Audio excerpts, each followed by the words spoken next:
Today's episode of Lone Star Lawyers on the Varsity Podcast Network is brought to you by Varsity Search. Varsity Search specializes in helping small law firms in Texas hire lawyers and build great teams. So if you're thinking of making a move or your law firm is looking to hire, please go to varsitysearch.com and book a time to visit right into my calendar. Varsity Search, building great teams. Hey everyone, Daniel here back with you on Lone Star Lawyers. I hope you and your family are healthy and safe.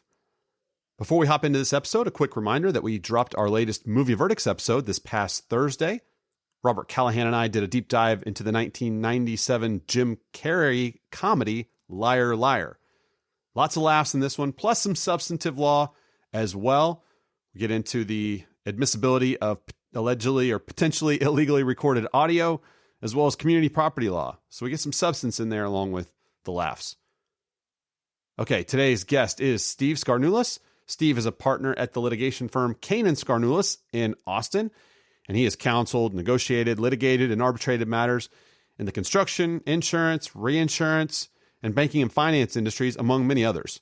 Steve is a second career attorney after managing restaurants in Austin, Dallas, and Atlanta, and he is also, via key information from his daughter who lives in New York City, our resident expert on Broadway shows. So if you need recommendations for shows to see once everything, returns to some kind of normal, he is your man for that.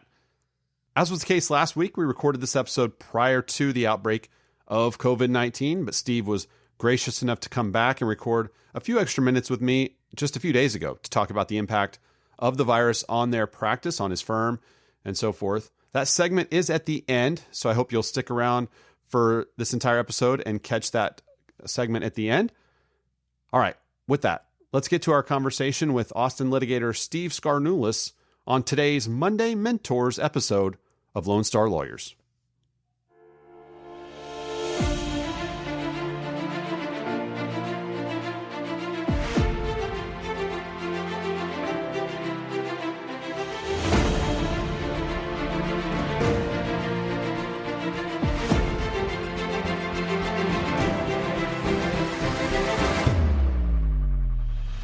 Skarnulis joins us now. Steve, thanks for being with us today. Glad to be here.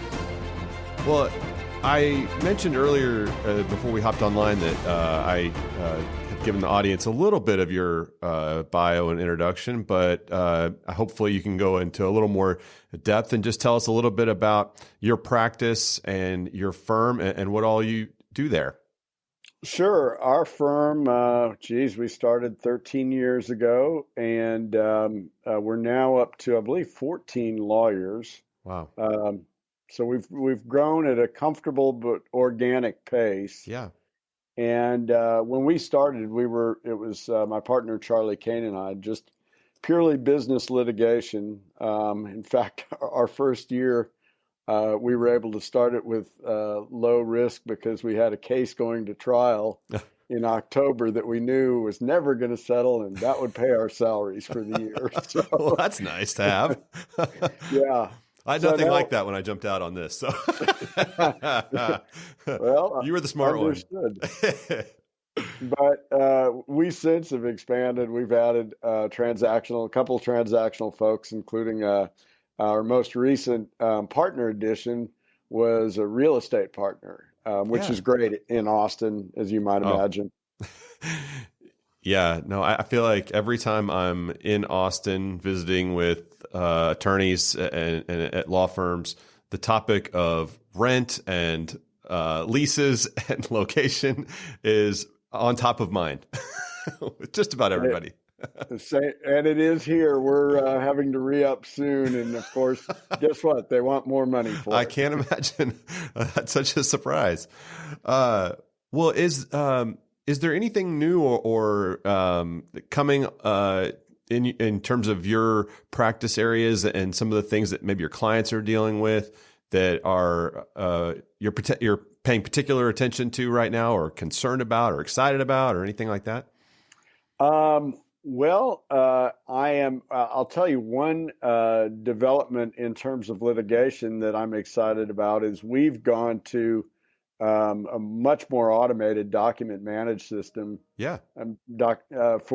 particularly for our discovery. We've had now several cases where the documents produced number into the millions of pages. Oh, And and even for a big firm, that's tough to deal with. And yeah. so we really devoted some effort to our technology. We're an all Mac office, Okay. um, and we really try to stay on the cutting edge, and that has really paid off by allowing us to handle some matters that normally would be too difficult for a smaller firm. Yeah, absolutely. Is that something that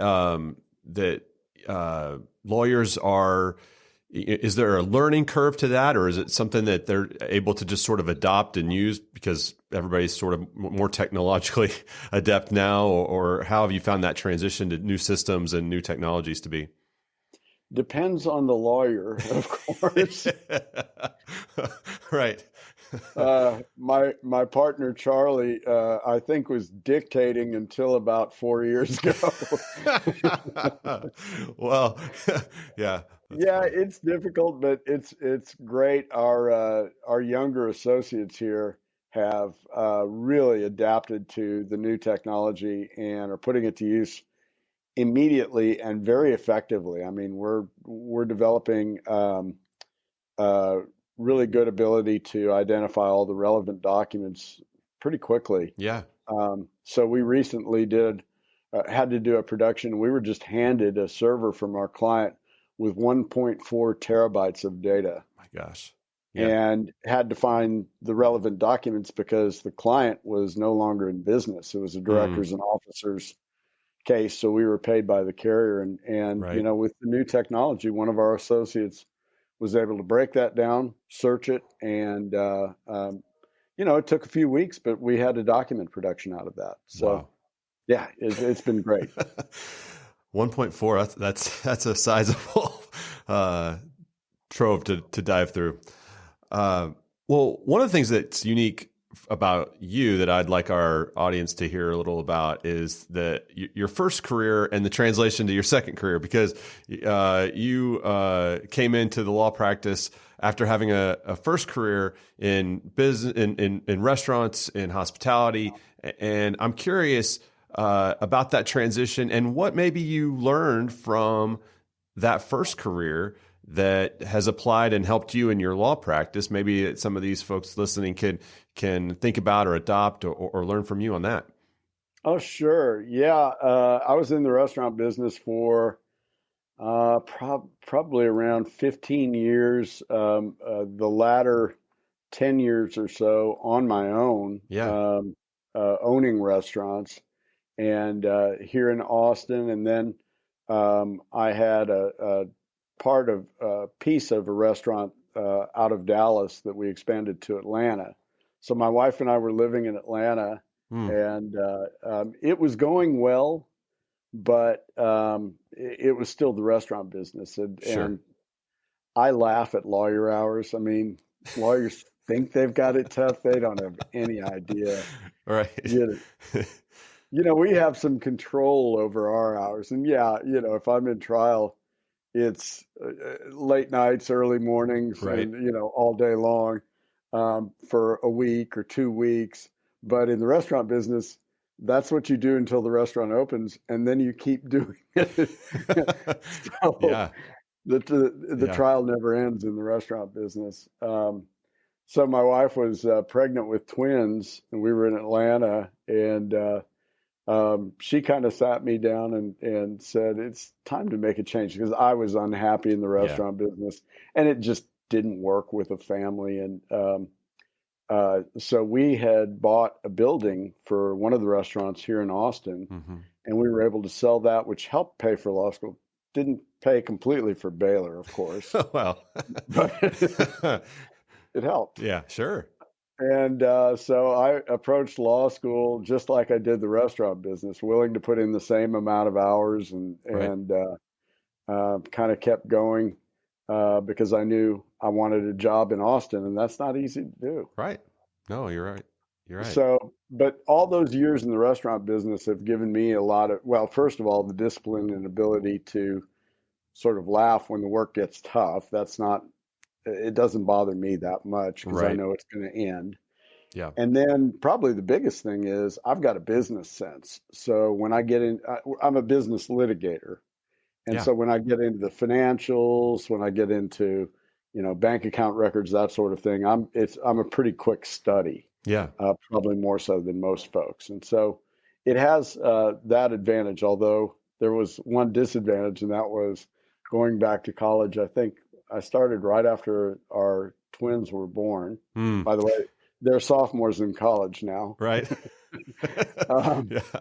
but I started at Baylor Law, and I was already, I think, 34. Yeah. And had been out of school for a long time. So there was definitely a You were learning curve. you were that guy. Yeah, I was that guy. I was that, the one good thing is in a couple classes above us, there was a guy who's 69 years old. Oh, wow. How He about had that? retired and gotten bored and decided to go to law Yeah, school. why not? So I could always point to him and say, hey, he's older. He's older than me. Well, I'm glad you raised the issue about the kind of the financials in the business, just context, and because I do wonder about that with lawyers that, especially that maybe came through either a liberal arts or humanities, maybe undergraduate program into law school, and then now they're dealing with companies and businesses. How would you? I mean, they're obviously not going to go take a 15-year break to run a business in restaurants, but how can you advise them to, obviously as they're practicing, to be able to kind of learn some of those, industry, terms, industry numbers, just to be able to best serve their clients, and try to catch up with where you got to start at. Yeah, we deal with that with our younger lawyers here, and so I'm constantly training on that. And one of the biggest things that I've found to be effective for lawyers learning about either an industry or breaking down numbers, where they were a history major in college, is rely on the experts, because virtually all of our business cases involve expert witnesses. Yeah, right. But you have to kind of get willing to get in the mud with them and really understand the details, and not just rely on some sort of 30,000 foot view of what's going on with the case. So where you've got a forensic accountant, for example, it's not enough just to get the forensic accountant's report, have a vague understanding of what's being said without, sitting down with her and going through all the backup information and understanding how that links up and forms the basis of the report. So there's just no substitute for hard work. And then of course we deal with different industries that have a language all of their own. I mean, we've got software companies, we've got oil and gas companies. In fact, right. A funny story. One of my partners, TJ Turner, who you know well, sure. TJ was working with me on an oil and gas case. This was when he started years ago, early on in the history of the firm. And he was taking the deposition of an expert witness in an oil and gas case, and he really hadn't had any experience with it. And one of the issues was where to locate a well, where to drill a well. Right. And one of the ways that petroleum engineers do that is they look at neighboring wells, and they sort of figure out where the zone that may be produced in well over here is going to produce in well over here. And maybe they find that zone is of a certain depth in the middle. And so I gave TJ that knowledge, and they call it in the oil and gas business, and they think it's hilarious, closeology. Closeology. Wherever there's a close well that's doing well. So TJ is talking to the expert, and the expert is saying, well, I look at analogous wells. And TJ said, oh, you mean closeology? And the expert laughed, and they were fast friends after that. The expert thinking that TJ knew all about the oil and gas business, and he took a brilliant deposition. Of course. But just be able to, with the one term, just ingratiated him to. It didn't hurt. No. Oh, that's awesome. Well, I wanted to ask you about think as you think back to those first few years of practice, and as you kind of got into it, what's something that you learned while you were getting started that you have that's carried with you and stayed with you throughout your career, and is an important piece of who you are now as a lawyer? Probably the biggest thing, and I think it stays with our firm in our culture, is I learned early on in the first law firm I worked with how to be a really good, tough, smart lawyer, but a decent human being, and that this is our job. And yes, it's serious business, and it's a lot at stake, but we need to remember that the person on the other side of the case, whether that's in litigation or transactions, the person on the other side isn't your enemy. They're still, while they can be a worthy adversary, we still have to treat them with kindness and respect. Sure. Until they prove themselves otherwise, and then we know who we're dealing with. And Right. Unfortunately, I'm sure lawyers out there hearing this will know exactly what we're talking about. That unfortunately, there are some people in the profession who don't approach it that way. But you gain so much more respect, credibility, and you get to the better result for your clients in a more efficient way if you treat each other like human beings. Yeah. Have your fights when you have to have them in the courtroom or, at the deposition table, but on the off time, be willing to, talk about your families and, your social life. So yeah, that stayed with me, and it served me well. And I have a number of friends who were opposing counsel, who I consider close friends to this day. And some of them I'm working with on cases now after heated litigation matters. It's so true, and to watch, and I feel like I see it more. It's on my mind because I was just watching something recently, really after Kobe Bryant passed away, and sort of some of the interviews with some of his either teammates or, most importantly, some of his the people he played against. And just the respect level and the ability that they had to compete at the highest level against one another. But then at the same time, in the off court or off season time, they were friends or, would help each other out or, all these different things. And but you can see them on the court, just giving it everything they've got to beat each other, anything they can do. And it's, a courtroom environment and especially in, litigation type scenarios, but in others as well. And the law practice is sort of similar to that, it seems like. Yeah, it really can be, and it really should be. And it's so much better when it is that way. Right. A good friend of mine is a very prominent plaintiff's lawyer whose name I will not mention, but he frequently gets to his depositions. Unlike me, who travels Southwest, he has a firm jet that he travels with. And he had a deposition not long ago in El Paso, and he picked up defense counsel along the way for the ride out there and back. Wow. And Yeah. but very civil, and I think again, I think it serves you well because I think you get both sides get to a better result by that civil interaction between lawyers. Granted, sometimes the plaintiffs or the plaintiff and the defendant can't see eye to eye and aren't doing well in a room together. But if the lawyers can balance that out, then a lot of times you can talk sense into both sides. Yeah, no, I think that's really good. Is there anything that you wish you had known or you wish someone would have told you when you were a young lawyer that now and we can spare our audience the next few years?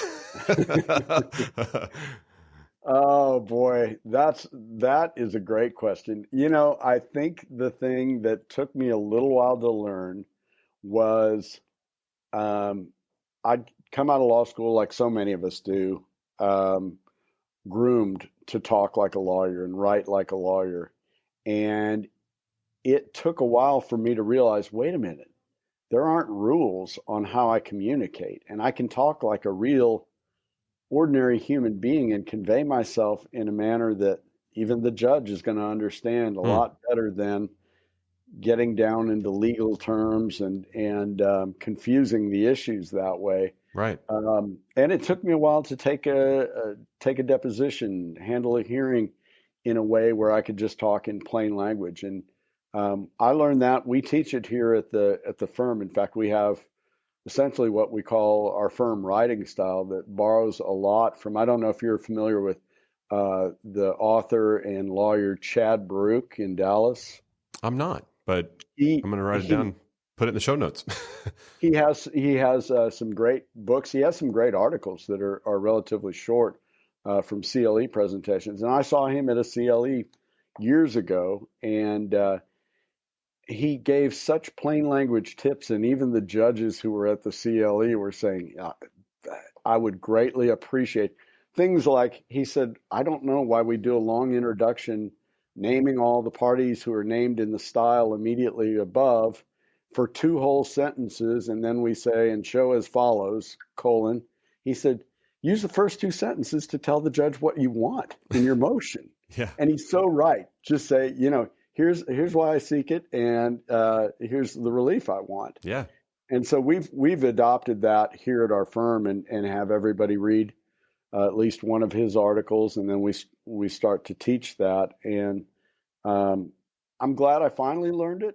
Yeah. And it would have been great to know that was okay sooner. Right. And I know it's not okay for all lawyers. I was in a big firm for a little while, and a lot of times the more pedantic writing is sort of encouraged in big firms. Because you appear smart, I guess, to the client, but it's not always as effective. And you can be smart and plain spoken at the same time. Yeah. I'm glad you mentioned it. And as I said, I'll make sure to put a link to wherever they can find his resources in our show notes to this episode, so people can click right on that and get to it. What's something, Steve, that young associates can do in your firm or just in your opinion as an associate to make a positive impression with you and make a positive impression with the firm partners? And I want to qualify this by saying that we are very fortunate to have some young associates who meet this criteria and exceed it. But I think one of the biggest things they can do is always be willing to take on something new, even if you're a little overwhelmed. Be eager and explain to the partner, hey, I'm a little in the weeds here, but I'll be freeing up, and I really want to help you with this, because just the notion that the associate is willing to give up their time to help me with something that's pressing lets me know that, okay, that person is going to be a good member of my team who will always have my back. And that's coming from a firm. We don't demand, we're not one of the firms that demands 2,000 plus billable hours a year. Right. But in our world, both our litigation and transactional practices here, they ebb and flow. And when we're busy, we're busy. We can't control sometimes when that happens. Right. And so there's a difference, and I see it where there are associates who are willing to jump in at that point and help the team any way they can. And then the others who kind of stick to, I'm going to get my required hours this month, and I'm not, not going to give up the extra time. Whereas, us partners, we don't have any choice. Right. And so we can tend to get a little resentful when we're here at, 9 at night and don't have any backup. Don't have an associate. Yeah. No, that's good. And just to be clear, so you all have more of like a 2,500 billable hour, right? Requirement? Or did you mean the other way? Well, as managing partner of the firm, I wish, but right. No, I'm just kidding. We kind of look for 1,600 to 1,800, and if they're getting above 1,800, then we sort of keep an eye on, how that affects quality of life, because Yeah. And we've got some single lawyers here who maybe can pull that off better than those of us with families. Right. So, Right. Um, so when you are going through the process of hiring an associate, what's something that you're really looking for in whether it's the resume, maybe the cover letter? What's something that you're looking for, you're wanting to see? And on the flip side of that, what's something that is a red flag for you? oh, excellent second question. Excellent You can first start there if question. you want. uh, and I think I will. A red flag to me is somebody who can't stick with something for a reasonable period of time. And I know in 2020, we're all bouncing around a little bit Right. more in jobs. It's not the get the gold watch at retirement Yeah. kind of world. But where I see a consistent 9 months here, 8 months there, a year and 2 months there, that begins to make me very concerned. And I'm sure there are a number of reasons for it, but I worry that I'm looking for somebody because a lot of times the associate becomes more valuable to us after about 8 or 9 months of them getting into the system and getting acclimated. Sure. They're a lot more useful to us at that point. And then to have that person go to the next shiny object or a little bit more money, that can be troublesome. So I Yeah. really pay attention to the resumes very carefully. Yeah. Um, as far as the things we look for, grades aren't critical, but I can't say that we're going to take somebody who doesn't perform fairly well in their law school. Yeah. Now, we've looked at folks who have maybe not had the best law school grades, but then have had a pretty good career somewhere else. We're fortunate Yeah. in Austin because we get to look at lawyers who want to leave big cities. Yeah. And so if they have, pretty good breadth of experience at another law firm, then our next step is always a writing sample. And Yeah. good writing with no typos, all the things that you have to do in law review matter in the real world because when you're in a case and your motion is well written and clean and perfectly cited and your opponent's is sloppy and includes copy and paste from Westlaw, you Right. stand out that way. So we always check a writing sample from associates. And so it's a good idea if you're looking for a job, even if you're looking out of law school, to have that writing sample Yeah. teed up and ready to go when somebody asks for it. Yeah. Yeah. Absolutely. When you get to the point of the process where you're now conducting an interview, and so they've passed the few tests on paper, but now they're in the interview stage. What are you looking for at that point, and how are you kind of going about narrowing it down from however many you're interviewing to picking somebody or to kind of making the final call? We really like lawyers who are kind of hungry, who are kind of eager beavers, who are like wanting to get started as soon as they can, wanting to help the law firm in any area we might need it. So we look for potential lawyers who we think are going to jump right in with both feet and aggressively try to learn how to work here at the firm. Yeah. I can't undersell the importance of being likable. And I know it's tough in interviews. People are nervous, but sometimes it's okay just to say, I'm a little nervous because I really am interested in working here. Yeah. Right. And Yeah. just be honest about it. And that, that can calm them down. But Mm-hmm. we do understand that we're going to be working together under stressful conditions for sometimes long periods of time. And so somebody we can get along with is great, is important. So Yeah. Yeah. Have you noticed, or does it stand out to you when the candidates in an interview have several interesting questions to ask, or versus those that don't, or is that part of your process? Does that matter for you as you're considering these people? Oh, yeah. Well, I fully expect a good candidate to have done their homework. I mean, it's so easy to Google stalk the law firm and the partners Right. and know about some of the cases and in the transactional side, some of the deals they've done that are Mm-hmm. published. Um, so I fully expect candidates to have done that and then have questions and questions about um, what other type of work they can expect to be involved in that might be similar. Right. So I'm always disappointed, and trust me, there are plenty of candidates who don't do their homework and barely remember which law firm they're at that day, and it Right. shows, and it's just so easy to do. Yeah. You know, uh, but the ones who come in with a lot of questions that aren't just about the job itself, the salary, that sort of thing, we'll tell you all that. Right. But Right. I want somebody who's inquisitive about, what are we going to get to do that's going to be interesting and challenging. Yeah.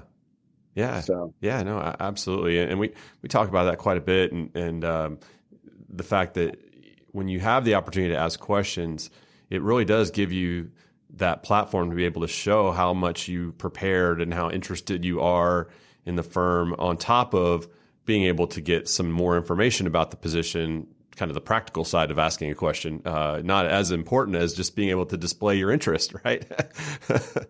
it sends a great message if you've got a candidate who really does care about what the firm has done and can see themselves fitting in.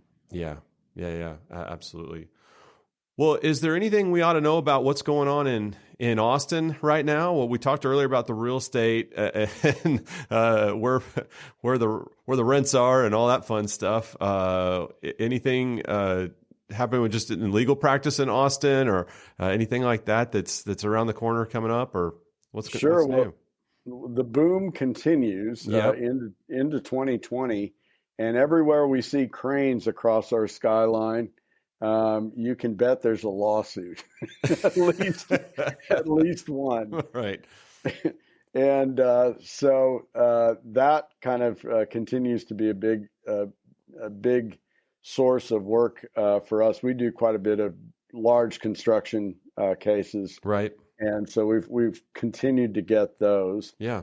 In our legal community here in Austin, of course, we're going to be up on an election soon. Right. We don't anticipate big surprises here in Austin, which goes pretty reliably Democratic. Right. Although we will have some shifting of judges. Yep. And just a couple blocks from our office on Guadalupe, we have a new courthouse going up that's going to be beautiful. Yeah, that's exciting. It's really needed. Our old one is well beyond needing repair or replacement, and so the new one's going to be great. Well, that's exciting. Absolutely. Well, the last question I have for you before our rapid fires to close is: you are my Broadway guide, and so I always have to come to you to find out what is the show on Broadway. If people are in New York, people are getting a chance to go see stuff. What's new? What's the thing to go and see right now? Well, and I get all my information from my daughter, who I is know. I'm getting it through musical. you. I was trying to make it about you, but good job. She's a musical theater student up there, and right now she has seen every show on Broadway, which Awesome. you can never say, but she gets discounted seats, so she steers me correctly. Good. My favorite right now on Broadway is Dear Evan Hansen. It's been running for quite a while. Yep. But the music is incredible. And Ben Platt was the original lead role in it, but they've since replaced him admirably with great performers. And so that's one I could see again tomorrow. It's a little heavy, but it's also uplifting at the end, like a good musical should be. And kind of the other one that's now starting to tour that people might be able to see here in Texas is Come From Away. Come From which is, Away. yeah, that's about 9/11 plane that gets diverted to a small town. I think it's in Sweden, Hmm. and the town just sort of adopts them and takes care of them, and they all come together. And it's just a great story about these friendships that spring out of such adversity. And of course, the whole world was concerned at that point, Yeah. and so that's another great show. So those are a couple of good ones. Awesome. I'm so glad you did that. And you have been recommending Dear Evan Hansen for a while because my wife and I saw it last year when we went to New York. Oh, And that's on right. your recommendation. That's And right, and it's a great show, isn't it? had a great time. And of course the writers of the music are dear to us mainly because our kids love The Greatest Showman, and the music is all from those guys. And so we had a blast, and so appreciate the recommendation. Oh, absolutely. It's one I'd go to see again tomorrow. Yep. Yeah, for sure. Well, are you ready for some rapid fires to end our time here? Oh, you bet. All right, let's knock this out. Name one trait or characteristic you most want to see in an associate. Grit. Yes. What habit has been key to your success? Calendaring everything religiously, and then having calendar reminders, not just electronically, but all over the place. Yeah, for sure. Favorite app or productivity tool? uh, uh, Centerbase, which is our time entry that we have on our phones. You, I think, are the second person to say that. And we put that in the show notes for that episode. I'm blanking on who said it, but yes, Centerbase. Good suggestion. And then favorite legal movie? It is still To Kill a Mockingbird. Yes. Yes. Good. Which was also on Broadway, or I think still may be on Broadway. I haven't seen it there, but I hear it's great. But I love that movie. I also, my cousin Vinny still makes me laugh. Of course. And I'm a sucker for all the lawyer movies, even though they don't really show what we really do. Right. Except for Michael Clayton. That's all real, right? Oh, yeah. Yeah. I'm sorry. Yes, absolutely. Well, yeah, To Kill a Mockingbird is on our list. We're doing legal movie deep dives on this show about every 2-3 weeks. And so To Kill a Mockingbird's on the list. My Cousin Vinny was the first one we did, so it's out in the feed as well. And so, yeah, we're continuing to have fun. And speaking of plays, of course, A Few Good Men, which started as a play, is one that should be in the feed right now for people listening to this show, but we're recording it tonight. So it's fun to do these deep dives into these shows. So I like to get these new recommendations from people. So but thanks for that. That's great. Well, thank you again so much, Steve, for being with us. We appreciate you being here and taking the time, and glad our audience got to hear from you. Well, thanks, Daniel. I'll be listening. All right. Well, Steve Skarnulis is back with us for a little post episode addendum. And he and I last spoke a few weeks ago. Those of you hearing this episode won't know the difference. You're hearing these back to back, but he and I spoke. The first part of this episode was a number of weeks ago, prior to the coronavirus hitting, and wanted to follow up with him and just see what impact it was having on him and his firm and the clients and all of that. So, Steve, welcome back. Thanks for taking the time to come back. Thanks, Daniel. Glad to be back. Well, and as we were talking off air before we jumped on, you and everybody around you is healthy, so we're happy for that, and it stays that way for you guys. What are you seeing just in terms of how the folks within your firm are adapting to obviously changes you're probably having to make to continue the practice and all of that? What's going on within the firm with your attorneys, with your staff? We immediately shifted everyone to working at home. I guess it was Monday, March 16th. That was when everything was really starting to blow up. So we made arrangements. If anybody needed any technology, we had our IT group jump on that, and we shifted. And we shored up our VPN so that we can access all of our files. And we got everybody online, and then immediately had our first meeting, by Zoom. Right.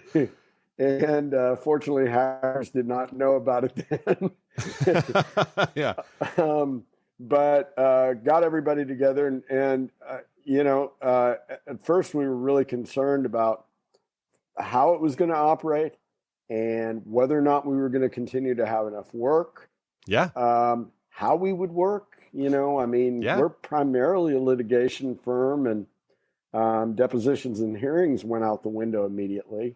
Right. And even the idea of having virtual depositions, we've experimented with that. It works okay for the right deposition, but not for everything.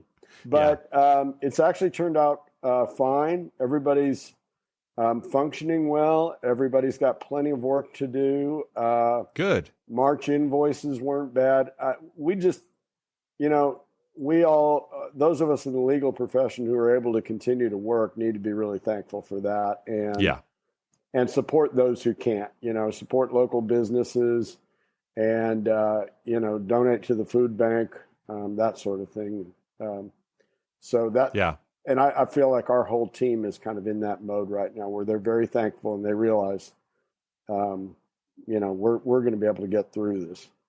Yeah, I think that's a good point. I mean, in most of these shelter-in-place orders, of course, legal services are included in the list of essential services, but then it's also a service and a profession that can be done in large part remotely and via technology. Maybe not entirely, like you were saying. Some depositions, trials may get pushed off for a while, but in terms of a lot of the work that needs to be done, it can be done. And so we are in a fortunate position. A lot of people are either not in an essential service, and so they're just not doing anything. Business is not operating, or if they are in an essential business, it's in a very high risk one where they are exposed potentially to the virus and having to be out and about right now when it's not as safe. And so I think that's a good point, and that we're in a fortunate profession and therefore more responsibility to give back, to serve, and to try to do what we can to help those in those other circumstances. Yeah, and our practice, law firms, sometimes you'll see them refer to litigation and bankruptcy as counter-cyclical practice groups. And so my sense is this is going to mean we're going to have a very busy second half of the year. So I hope people are kind of relaxing at home a little bit and, refueling and gearing up for when the work really happens. Right. I think that's right. How about from your clients? What have you been hearing from them? Have their needs changed at all, or are you having to address different types of issues with them, either legal issues or just communications issues with them? What's it been like with clients? We've done a lot of outreach and given free advice to clients on employment issues because the new federal government rules on employment were important for our clients to be aware of. We've helped several clients with the economic stimulus program. Yeah. And explained that to them and walked them through that process. And I think we've got one lawyer still engaging in that. The one thing we do some oil and gas cases. Yeah. And a couple of our oil and gas clients, we're probably going to have to really work with them through this. Yeah. And figure out ways to help them get through this. And that's tough on them. Yeah. And I hear from friends in the bankruptcy practice that the oil and gas business, they're going to have a lot of bankruptcies. Yeah. So. Yeah. Well, and it should be said, and you'll know better than I would, and probably our listeners will know better than I would, but that the oil and gas issues preceded this, right? I mean, that there were other factors going on overseas and other places that were impacting already a tremendous drop in the oil pricing before we ever got to, we shut our economy down. So, and I'm sure you're like me. I haven't put gas in a car in a while now. No, I mean, I was just driving around thinking that today. I ran out to grab something to come and came back and was thinking, gosh, I have not been at a gas station, and I keep seeing the signs. Oh, $1.65. That looks nice.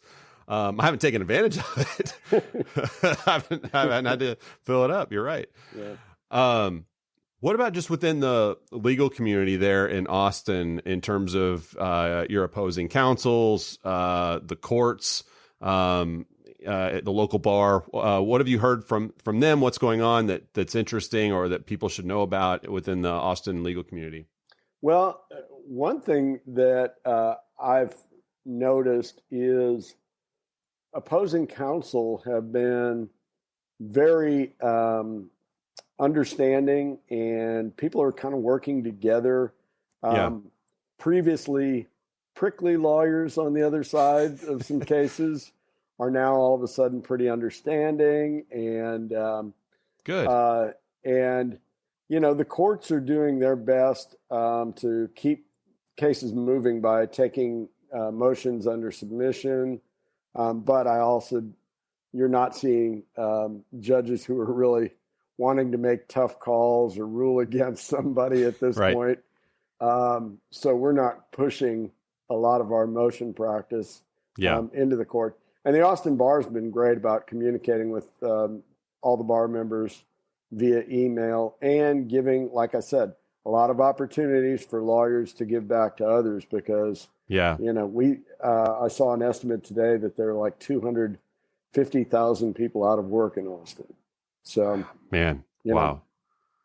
It's scary. Yeah, that part of it especially. Well, as you might remember, a lot of our audience is younger lawyers. Maybe they've been practicing for a handful of years. Just in the few weeks here that we've been kind of operating in this remote work environment, any thoughts or advice for them as to how they can really step up in this time and be a source of leadership and productivity for their firm in the midst of all this? Absolutely. And I'm proud to say, some younger lawyers who are doing, what I'd recommend, which is work cases up for trial, whether it's litigation or transactional. Now is the time. You've got a little extra time to really examine where you are and what can be done proactively. I mean, everybody always says, we prepare a case for trial from day one. Do they really? No. Right. It's a nice tagline, but yeah. Are they really preparing timelines and jury charges and things like that? For the most part, no. But we're able to do that in cases. And so when we come out of this, we're really going to have a roadmap to move forward. Yeah. We also have some of our associates who have taken this time to write short articles. That's good. Yeah. That we pushed out there and they've gotten picked up. Which is great for them to start building some name awareness in the community. Yeah. Yeah. No, that's a couple of really great practical examples and tips. So thanks for that. Well, like I said earlier, we wanted to just circle back with you and have a chance to just see how this is impacting you. And I appreciate you sharing with us. The last thing I'll ask you before we go, do you have a favorite social distancing activity that you've either discovered or rediscovered maybe in this time? I absolutely do. My kids are back from college, of course. Right. I have twins who are sophomores, and my daughter goes to school on the East Coast, and one of her roommates is from Philadelphia. And he and his parents in their neighborhood have a tradition after dinner of doing a wine walk. They take plastic wine glasses and they stroll around the neighborhood and say hello to their neighbors. Okay. So my daughter and sometimes my wife and I have all taken to every other night or so doing a short wine walk after dinner. I like that. Yes. And talking from a safe distance with our neighbors. Right. That is great. Well, yeah, we've definitely seen a huge uptick in the people out walking in our neighborhood during the day when we're homeschooling our kids, of course, but then in the evening as well. But I haven't yet seen someone walking with a little plastic wine glass. So why not be the first ones to break that out? So I'll have to look at that. That's a great idea. I like it. Well, good. Well, Steve, again, thank you so much for this. Really appreciate it. And stay healthy and safe, you and everyone there at the firm. Same to you, Daniel. All right, my thanks again to Steve Skarnulis for joining us on the show again, twice. So I appreciate him being with us. If you enjoyed this episode, would you consider doing two things? Would you subscribe so you don't miss another episode? Again, we're going to be having more movie verdicts episodes and, of course, our Monday Mentor episodes every Monday. So stick with us for all of that by subscribing. And also let your friends and colleagues in the Texas legal community know about the show so we can serve as many of you as possible. If you have suggestions or thoughts about the show, or I could be of help to you in any way, please email me directly, daniel@varsitysearch.com. One last reminder, check out our latest movie verdicts podcast, Liar, Liar. We're also going to be recording and then releasing Legally Blonde here in the next couple of weeks.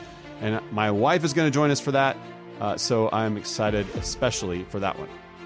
All right, that's it for today's episode of Lone Star Lawyers. Thanks again so much to each of you for listening. I'm Daniel Hare with Varsity Search, and we'll talk with you next time.